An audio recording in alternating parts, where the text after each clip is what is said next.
قرآن شریف تلاوت ډیر کوي، ذکر اذکار ډیر کوي، خو یوه مسله درته راوړم، پر پیغمبر علیه الصلاة والسلام درود ډیر وایاست. د الله تعالی په ټول مخلوق کې بهترین مخلوق زموږ په علماو کې زبردست ولی کامل دی محمد بن سلیمان جزیلی رحمه الله. دلایل خیرات یې لیکلی دی، د پسته او تی د اتو ورځو وظیفه ده، خاص درودونه دي، بل شی پاکستان. دی وایي زه را روانم سفر کې، مازدیګر وخت شو د اوداسه، سوچ مې وکړ اودس به چیرې تازه کوم، چې رالم د کور بغل ته څا دی، غټ څا دی، په څا باندې څولاغه ورسۍ نسته، اوبه سته څولاغه رسۍ نسته، اودس به نو په چش تازه کړه. پر څا یار دورې وګرځېږي، بیا دورې وګرځېږي، بیا د کور دروازې سره تیر سي، بیا دی سي. یو کشره نجلۍ د پر دې دیوال یې سر راپورته کوي، دی خپله وایي محمد بن سلیمان جزیلی وایي، دا کشره نجلۍ د سر یې راپورته کوي، سړی یې څه کوي؟ ورته وایم اودس تازه کول غواړم، څا سته څولاغه رسۍ نسته، اوبه څنګه راوکړ؟ نوم دې څه دی؟ وایي نوم مې محمد بن سلیمان دی. وایي پوه دومره نغاري چې په دنیا کې شور شغب خور دی، هغه لوی بزرګ هغه یې؟ وایي هو. وایي ستا هم اوبو ته وارخطا دی. زموږ د زمانې بزرګان دا رقم دي که نه؟ الله دې موږ معاف کړي که نه؟ ستا هم وارخطا دی، د خدای بنده اوبه نسې د څا سره راکښی؟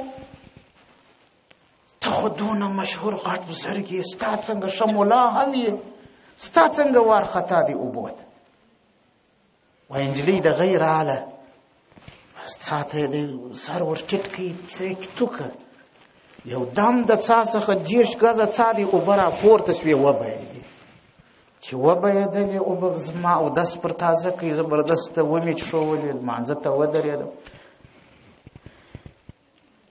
منځ مې وکړې، نجلۍ کور ته روانه ده، غږ مې پر وکړي، مال خور کوي. یوه خبره درڅه پوښتنه، یوه خبره د الله په خاطر یې راوښه، کومه وظیفه کوم ورد کوې، څه ذکرونه کوې چې دا اوبه ستا خبره منې دونه درته راوغورځېد؟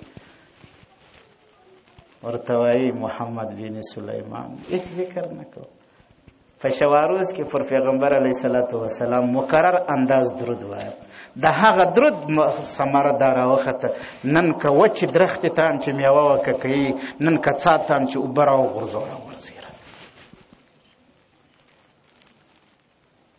که ما و تا ذکر و اذکار ډیر کوي، که ما و تا درودونه ډیر که، درود دومره ډیر دی، دومره اثر یې ژر ښکاره کېږي. د درود شریف ګورې هدایات ساتي. محمد بن سعید رحمه الله زموږ په علماو کې عالم دی، دی وایي ما پر رسول الله صلی الله علیه وسلم په شواروز کې یو څه اندازه درود شریف وایم. غیبي میلمه راته راغلی، ټوله ورځ مې د میلمه سره ووهله، مجلس مې ورسره وکړ.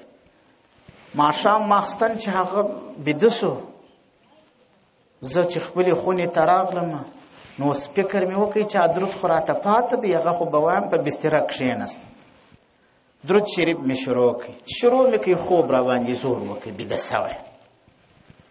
سوی یم. خوب کې پیغمبر علیه الصلاة والسلام ګورم، حضرت رسول الله صلی الله علیه وسلم راغلی، ما ته وایي محمد بن سعید. ما ورته لبیک یا رسول الله، حاضر یم، څه وایې؟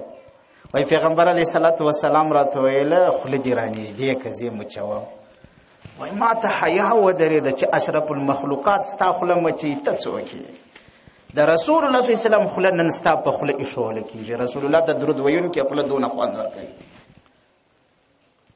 وایي پیغمبر علیه الصلاة والسلام چې خوله رانږدې کول، ما ته حیا ودرېده، دا خوله مې لږ وپېچل، رسول الله پر بارخو مچ کم. چې رسول الله صلی الله علیه وسلم مچ کم، په دغه مچولو باندې زه راوغورځېدم، چې ومې کته خونه کې خوشبویي ده، رڼا ده. هغه بیبي مې هم راویښه سوه زما په ژړا باندې. هغه راته یې سړی څه مسله ده؟ وایي ما ورته وویل ته خبره نه یې، رسول الله زموږ کره راغلی و. پیغمبر علیه الصلاۃ والسلام دلته تشریف راوړی دی وای هغه بیبي راته سړی قسم په خدای څومره زیاته خوشبویي ده څومره زیاته رڼا ده چې زموږ کره رسول الله راغلی اته شپې اته ورځې وای زموږ د دې خونې څخه د خوشبویي بوی ولاړی دی حضرت رسول الله صلی الله علیه وسلم راغلی کما او تا په دې خله پر رسول الله باندې درود وایي یو شاعر وایي 1000 بار بشویم دهن به مشک و گلاب هنوز نام تو گفتن کمال بیادبی است که زر واره داخله په مشک و عنبر و پریمنځم بیا هم ستا نوم په یادول راته ګرانه بې ادبي ښکاري خو بیا هم موږ مجبور یو درود به پر رسول الله صلی الله علیه وسلم باندې ډېر ډېر وایو الله تبارک وتعالی دې مسلمانان دې الله وسا کړي ظاهر مسلمانان دی الله خوشاله کی چې څومره مسلمانان د الله د دین خدمت کوي په شعبه کې چې الله دی حافظ و ناصر خاص کر دی الله تعالی د دې مظلوم مجاهدینو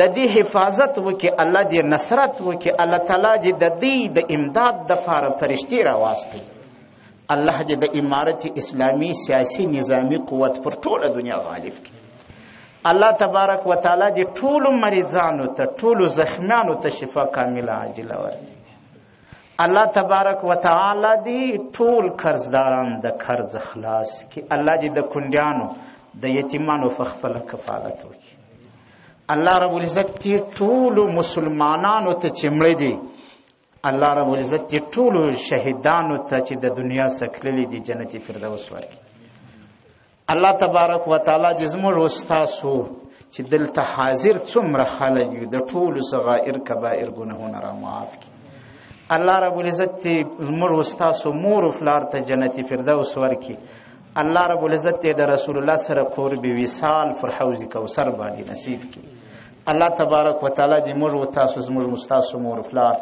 د حشرګاه میدان ته پس پین مخ کې راولي الله تعالی دې مې د رسول الله د مبارک لاسونه د حوض کوثر او بنصیب کی واخر دعوانا الحمدلله رب العالمین